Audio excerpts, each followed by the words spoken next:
Hi ಗೆಳೆಯರೇ, Anantu B K education YouTube ಚಾನಲ್ಗೆ ತಮಗೆಲ್ಲರಿಗೂ ಸ್ವಾಗತ. ಈ ದಿನ December 9 GK today current affairs MCQ ಪ್ರಶ್ನೆಗಳನ್ನು ಕನ್ನಡದಲ್ಲಿ ನಾವು ನೋಡಲಿದ್ದೇವೆ. ಬನ್ನಿ ಗೆಳೆಯರೇ, ಮೊದಲನೇ ಪ್ರಶ್ನೆ ಯಾವುದು ಅಂತ ನೋಡೋಣ. ಪ್ರಶ್ನೆ: ನ್ಯಾಯಯುತ ವ್ಯಾಪಾರ ಮತ್ತು ಗ್ರಾಹಕರ ರಕ್ಷಣೆಗಾಗಿ ಗ್ರಾಹಕ ವ್ಯವಹಾರಗಳ ಇಲಾಖೆಯು ಅಭಿವೃದ್ಧಿಪಡಿಸಿದಂತಹ ಪೋರ್ಟಲ್ನ ಹೆಸರು ಏನಂತ ಪ್ರಶ್ನೆ ಕೇಳಿದಾರೆ.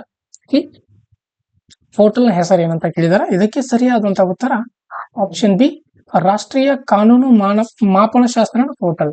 ಈ ಮ್ಯಾಪ್ ಅನ್ನುವಂತಹ ಒಂದು ಪೋರ್ಟಲ್ ಅನ್ನು ಅಭಿವೃದ್ಧಿಪಡಿಸಲಾಗಿದೆ. ಇದು ರಾಜ್ಯ ಕಾನೂನು ಮಾಪನಶಾಸ್ತ್ರ ವ್ಯವಸ್ಥೆಗಳನ್ನ ಏಕೀಕರಿಸಲು ಗ್ರಾಹಕರ ವ್ಯವಹಾರಗಳ ಇಲಾಖೆಯು ರಾಷ್ಟ್ರೀಯ ಕಾನೂನು ಮಾಪನಶಾಸ್ತ್ರ ಪೋರ್ಟಲ್ ಅನ್ನು ಅಭಿವೃದ್ಧಿಪಡಿಸಿರುವಂತದ್ದು. ಇದು ಪರವಾನಗಿ ಪರಿಶೀಲನೆ ಮತ್ತು ಅನುಸರಣೆ ಪ್ರಕ್ರಿಯೆಗಳನ್ನು ಸುವ್ಯವಸ್ಥಿತಗೊಳಿಸುತ್ತದೆ. ಬಹುರಾಜ್ಯ ಪೋರ್ಟಲ್ ನೋಂದಣಿಗಳ ಅಗತ್ಯವನ್ನ ಇದು ತೆಗೆದುವಂತದ್ದಾಗಿರುತ್ತದೆ. ಹೌದಾ?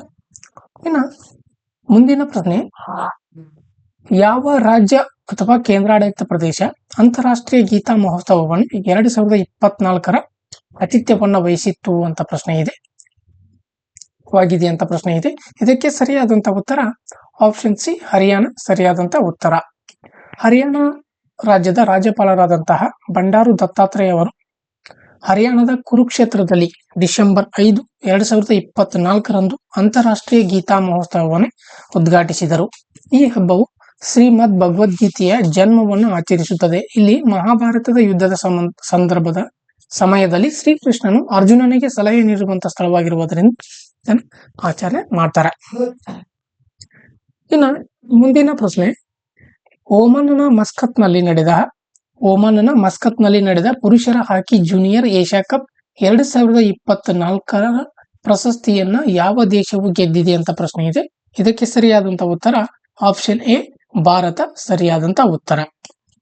ಡಿಸೆಂಬರ್ 4, 2024 ಓಮನ್ನ ಮಸ್ಕತ್ನಲ್ಲಿ ನಡೆದ 11ನೇ ಪುರುಷರ ಹಾಕಿ ಜೂನಿಯರ್ ಏಷ್ಯಾ ಕಪ್ 2024 ಫೈನಲ್ ನಲ್ಲಿ ಭಾರತೀಯ ಪುರುಷರ ಜೂನಿಯರ್ ಹಾಕಿ ತಂಡವು ಪಾಕಿಸ್ತಾನವನ್ನ 5-3 ಅಂತರದಿಂದ ಸೋಲಿಸಿತು. ಭಾರತವು ದಾಖಲೆಯ 5ನೇ ಬಾರಿಗೆ ಜೂನಿಯರ್ ಏಷ್ಯಾ ಕಪ್ ಪ್ರಶಸ್ತಿಯನ್ನು ಗೆದ್ದುಕೊಂಡಿದೆ. 2024 ಪ್ಯಾರಿಸ್ ಒಲಿಂಪಿಕ್ಸ್ ನಲ್ಲಿ ಕಂಚಿನ ಪದಕ ಮತ್ತು ಏಷ್ಯನ್ ಪುರುಷರ ಹಾಕಿ ಚಾಂಪಿಯನ್ಸ್ ಟ್ರೋಫಿಯಲ್ಲಿ 5ನೇ ಜಯದೊಂದಿಗೆ ಭಾರತೀಯ ಪುರುಷರ ಹಾಕಿಗೆ ಈ ವರ್ಷ ಯಶಸ್ವಿಯಾಗಿರುವಂತದ್ದು. ಪಂದ್ಯಾವಳಿಯನ್ನ ಏಷ್ಯನ್ ಹಾಕಿ ಫೆಡರೇಷನ್ ಆಯೋಜಿಸಿದ್ದು, ಇದು ಓಮನ್ ನಲ್ಲಿ ಆಯೋಜಿಸಲಾಗಿದೆ. ಇನ್ನು ಮುಂದಿನ ಪ್ರಶ್ನೆ: ಟೀಕರ್ ಬುಡಕಟ್ಟು ಟೀಕರ್ ಟ್ರೈಬ್ ಪ್ರಾಥಮಿಕವಾಗಿ ಯಾವ ರಾಜ್ಯದಲ್ಲಿ ಕಂಡುಬರುತ್ತದೆ ಅಂತ ಪ್ರಶ್ನೆ ಇದೆ. ಈ ಒಂದು ಬುಡಕಟ್ಟು ನಾಗಾಲ್ಯಾಂಡ್ ರಾಜ್ಯದಲ್ಲಿ ಕಂಡುಬರುತ್ತದೆ. ನಾಗಾಲ್ಯಾಂಡಿನ ಟೀಕರ್ ಬುಡಕಟ್ಟು 25ನೇ ಹಾರ್ನ್ಬಿಲ್ ಉತ್ಸವ 2024 ಸಮಯದಲ್ಲಿ ತನ್ನ ಮೊಟ್ಟ ಮೊದಲ ಲಾಗ್ ಡ್ರಮ್ ಎಳೆಯುವ ಸಮಾರಂಭವನ್ನು ನಡೆಸಿತು. ಈ ಟಿಕ್ಕರ್ ಬುಡಕಟ್ಟು ನಾಗಾಲ್ಯಾಂಡಿನ ಸ್ಥಳೀಯ ನಾಗಾ ಬುಡಕಟ್ಟು. ಕೆಲವು ಸದಸ್ಯರು ಮ್ಯಾನ್ಮಾರ್ನಲ್ಲಿ ವಾಸಿಸುತ್ತಿದ್ದಾರೆ. ಅವರು ಟಿಬೆಟೋ ಬರ್ಮನ್ ಭಾಷೆಯಾದಂತಹ ನಾಗಾ ನಿಮಿಚ್ ಬ್ರುವನ್ನ ಅವರ ಜೀವನೋಪಾಯ ಏನಂದ್ರೆ ಕೃಷಿ ಮತ್ತು ಬೇಟೆಯ ಮೇಲೆ ಆಧಾರಿತವಾಗಿರುವಂತದ್ದು. ಹೌದಾ? ಮುಂದಿನ ಪ್ರಶ್ನೆ: ಸುದ್ದಿಯಲ್ಲಿ ಕಂಡುಬರುವಂತಹ ಟ್ರೌಸಾಟ್ರಿಯಾ ತಲ್ಸಿನಾ ಮತ್ತು ಪ್ರೋಟೆರೋಥ್ರಿಕ್ಸ್ ಸಿಬಿಲ್ಲಿ ಯಾವ ಜಾತಿಗೆ ಸೇರಿದೆ ಅಂತ ಕೇಳಿದ್ದಾರೆ. ಇದು ಒಂದು ಪ್ರಭೇದ. ಇದು ಯಾವ ಜಾತಿಗೆ ಸೇರಿರುವುದು ಅಂತ ಪ್ರಶ್ನೆ ಕೇಳಿದ್ದಾರೆ. ಇದಕ್ಕೆ ಸರಿಯಾದಂತಹ ಉತ್ತರ ಆಪ್ಷನ್ ಎ, ಫೆದರ್ ಮೀಟೆ. ಮೇಘಾಲಯದ ಉಪೋಷ್ಣ ವಲಯದ ಕಾಡುಗಳಲ್ಲಿನ ಸಂಶೋಧಕರು 2 ಹೊಸ ಫೆದರ್ ಮೀಟೆ ಪ್ರಭೇದಗಳನ್ನು ಕಂಡುಹಿಡಿದಿರುವಂತದ್ದು. ಅವು ಯಾವಂದ್ರೆ ಟ್ರೌಸಾಟಾರ್ನಿಯಾ ತಲ್ಸೇನಿಯಾ ಮತ್ತು ಪ್ರೋಟೆರೋಥ್ರಿಕ್ಸ್ ಸಿಬಿಲ್ಲಿ ಎಂಬುವಂಥದ್ದು 2 ಪ್ರಭೇದಗಳನ್ನು ಕಂಡುಹಿಡಿದಿದ್ದಾರೆ. ಇನ್ನು ಮುಂದಿನ ಪ್ರಶ್ನೆ: ಪ್ರತಿ ವರ್ಷ ಮಹಾಪರಿನಿರ್ವಾಣ ದಿವಸ ಎಂದು ಯಾವ ದಿನವನ್ನು ಆಚರಿಸಲಾಗ್ತದೆ ಅಂದ್ರೆ ಸರಿಯಾದಂತ ಉತ್ತರ option C, December 6. Doctor Bhimrao Ramji Ambedkar ಅವರ ಪುಣ್ಯತಿಥಿಯಿಂದ ಅವರನ್ನ ಗೌರವಿಸಲು ಡಿಸೆಂಬರ್ 6 ಮಹಾಪರಿನಿರ್ವಾಣ ದಿವಸವನ್ನು ಆಚರಿಸಲಾಗ್ತದೆ. ಇದು ಮುಂಬೈನ ಚೈತ್ಯ ಭೂಮಿಯಲ್ಲಿ ಈ ದಿನವನ್ನು ಆಚರಣೆ ಮಾಡ್ತಾರೆ.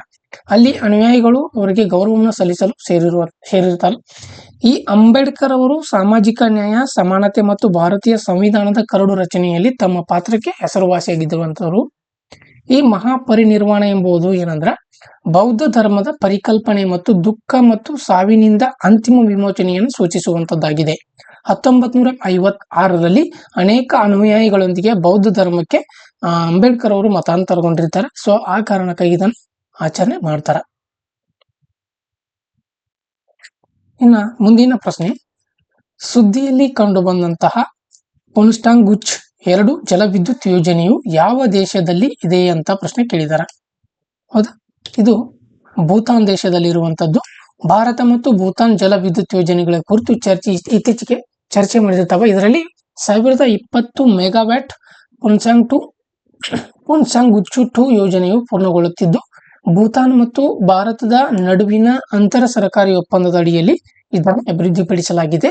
ಇದು 30% ಅನುದಾನ ಮತ್ತು 70% ಸಾಲದೊಂದಿಗೆ ಭಾರತದಿಂದ ಹಣವನ್ನು ಪಡೆಯುವಂತದ್ದಾಗಿದೆ. ಈ ಯೋಜನೆಯು 91 ಮೀಟರ್ ಎತ್ತರದ ಕಾಂಕ್ರೀಟ್ ಗುರುತ್ವಾಕರ್ಷಣೆಯ ಅಣೆಕಟ್ಟು, ತಿರುವು ಸುರಂಗ ಮತ್ತು 2 ಕಾಪರ್ ಡ್ಯಾಂಗಳನ್ನು ಒಳಗೊಂಡಿರುವಂತದ್ದು. ಇದು ವಾರ್ಷಿಕವಾಗಿ 4357 ಮಿಲಿಯನ್ ಯೂನಿಟ್ ವಿದ್ಯುತ್ ಉತ್ಪಾದಿಸುವಂತ ಸಾಮರ್ಥ್ಯವನ್ನು ಹೊಂದಿದ್ದು, 2 ವರ್ಷಗಳ ನಂತರ ಮಾಲೀಕತ್ವವನ್ನು ಭೂತಾನ್ಗೆ ವರ್ಗಾಯಿಸಲಾಗ್ತದೆ. ಇನ್ನು ಮುಂದಿನ ಪ್ರಶ್ನೆ, ಭಾರತ ಸರ್ಕಾರವು ಪ್ರಾರಂಭಿಸಿರುವ ಸಾರ್ವಜನಿಕ ವಿತರಣಾ ವ್ಯವಸ್ಥೆ PDS ಪೂರೈಕೆ ಸರಪಳಿಯ ಆಪ್ಟಿಮೈಸೇಷನ್ ಟೂಲ್ನ ಹೆಸರೇನು ಅಂತ ಪ್ರಶ್ನೆ ಕೇಳಿದಾರ. ಇದಕ್ಕೆ ಸರಿಯಾದಂತ ಉತ್ತರ ಆಪ್ಷನ್ ಬಿ, ಅನ್ನಚಕ್ರ.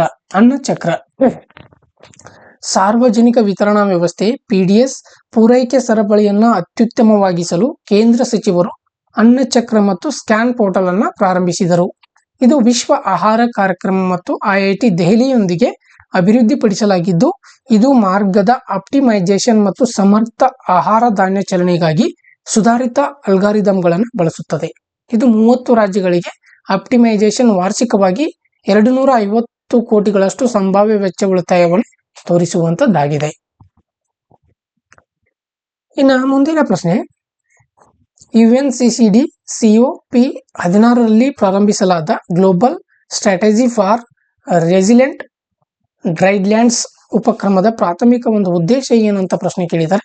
ಇದಕ್ಕೆ ಸರಿಯಾದಂತ ಉತ್ತರ ಆಪ್ಷನ್ ಬಿ, ಆಹಾರ ಭದ್ರತೆಯನ್ನು ಹೆಚ್ಚಿಸಿ, ಜೀವ ವೈವಿಧ್ಯವನ್ನು ಸಂರಕ್ಷಿಸಿ ಮತ್ತು ವನಭೂಮಿಯಲ್ಲಿ ಚೇತರಿಸಿಕೊಳ್ಳುವ ಜೀವನೋಪಾಯವನ್ನು ನಿರ್ಮಿಸಿ ಎಂಬುದು ಸರಿಯಾದ ಉತ್ತರ. Consultative group and international agriculture research ತನ್ನ 2030ರ ಗ್ಲೋಬಲ್ ಸ್ಟ್ರಾಟಜಿ ಫಾರ್ ರೆಸಿಲಿಯಂಟ್ ಟ್ರೈಲ್ಯಾಂಡ್ಸ್ ಅನ್ನು ಪ್ರಾರಂಭಿಸಿತು. ಈ ಉಪಕ್ರಮವು CGIAR ಕೇಂದ್ರಗಳನ್ನು ವನ ಪ್ರದೇಶದಲ್ಲಿ ಕೃಷಿ ಸಂಶೋಧನೆಗಾಗಿ, ಅಂತಾರಾಷ್ಟ್ರೀಯ ಕೇಂದ್ರ ಮತ್ತು ಅರೆ ಶುಷ್ಕ ಉಷ್ಣವಲಯಕ್ಕಾಗಿ ಅಂತಾರಾಷ್ಟ್ರೀಯ ಬೆಳೆಗಳ ಸಂಶೋಧನಾ ಸಂಸ್ಥೆಯ ನೇತೃತ್ವದಲ್ಲಿ ಇದು ವಿಶೇಷವಾಗಿ ಏಷ್ಯಾ ಮತ್ತು ಆಫ್ರಿಕಾದಲ್ಲಿ ವನಭೂಮಿಯಲ್ಲಿ ವಾಸಿಸುವಂತಹ 2.7 ಶತಕೋಟಿ ಜನರನ್ನು ಗುರಿಯಾಗಿಸಿಕೊಂಡಿದೆ. ಇದು ರಾಷ್ಟ್ರೀಯ ಸಂಶೋಧನಾ ಸಂಸ್ಥೆಗಳು, ಸರ್ಕಾರಗಳು, ಖಾಸಗಿ ವಲಯ ಮತ್ತು ನಾಗರಿಕ ಸಮಾಜದೊಂದಿಗೆ ಸಮಾಲೋಚನೆಯ ನಂತರ ರಿಯಾದ್ನ COP16ರಲ್ಲಿ ಕಾರ್ಯತಂತ್ರವನ್ನು ಪ್ರಾರಂಭಿಸಲಾಯಿತು. ಹೌದು. ಇನ್ನು ಮುಂದಿನ ಪ್ರಶ್ನೆ, ಸುನೈ ರೂಪಾಯಿ ವನ್ಯಜೀವಿ ಅಭಯಾರಣ್ಯವು ಯಾವ ರಾಜ್ಯದಲ್ಲಿ ಇದೆ ಅಂತ ಪ್ರಶ್ನೆ ಕೇಳಿದ್ದಾರೆ. ಇದಕ್ಕೆ ಸರಿಯಾದಂತ ಉತ್ತರ ಆಪ್ಷನ್ ಎ, ಆಸಾಂ ಸರಿಯಾದಂತ ಉತ್ತರ. ಆಸಾಂ ಅರಣ್ಯ ಇಲಾಖೆಯು ಸುನೈ ರೂಪಾಯಿ ವನ್ಯಜೀವಿ ಅಭಯಾರಣ್ಯದಲ್ಲಿ ರಾಯಲ್ ಬೆಂಗಾಲ್ ಹುಲಿಯ ಮೊದಲ ಛಾಯಾಚಿತ್ರದ ಸಾಕ್ಷ್ಯವನ್ನು ಸೆರೆ ಹಿಡಿದಿರುವಂತದ್ದು. ಇದು ಆಸಾಂನಲ್ಲಿರುವಂತಹ ಸುನೈ ರೂಪಾಯಿ ವನ್ಯಜೀವಿ ಅಭಯಾರಣ್ಯವು 175 ಚದುರ ಕಿಲೋಮೀಟರ್ ವ್ಯಾಪಿಸಿದೆ ಮತ್ತು ಇದನ್ನು 1998ರಲ್ಲಿ ಸ್ಥಾಪಿಸಲಾಯಿತು. ಗ್ರೇಟ್ ಹಿಮಾಲಯನ್ ಶ್ರೇಣಿಯ ತಪ್ಪಲಿನಲ್ಲಿ ನೆಲೆಗೊಂಡಿರುವಂತಹ ಇದು ವೈವಿಧ್ಯಮಯ ಭೂದೃಶ್ಯಗಳು ಮತ್ತು ಜೀವ ವೈವಿಧ್ಯತೆಯನ್ನು ಹೊಂದಿರುವಂತದ್ದಾಗಿದೆ. ಇದು 4 ದೀರ್ಘಕಾಲಿಕ ನದಿಗಳನ್ನು ಒಳಗೊಂಡಿದೆ. ಅವ್ಯಾವಂದ್ರೆ ಡೊಲ್ಚೆರಿ, ಗಬಾರು, ಗೆಲ್ಗಿಲಿ ಮತ್ತು ಬೆಲ್ಸರಿ. ಇವು 4 ನದಿಗಳನ್ನು ಒಳಗೊಂಡಿರುತ್ತದೆ. ಈ ಕ್ಲಾಸ್ ಯಾರಿಗೆಲ್ಲ ಇಷ್ಟವಾಗಿದೆ ಲೈಕ್ ಮಾಡಿ, ಶೇರ್ ಮಾಡಿ ಮತ್ತು ಕಮೆಂಟ್ಸ್ ಮಾಡಿ. Thank you.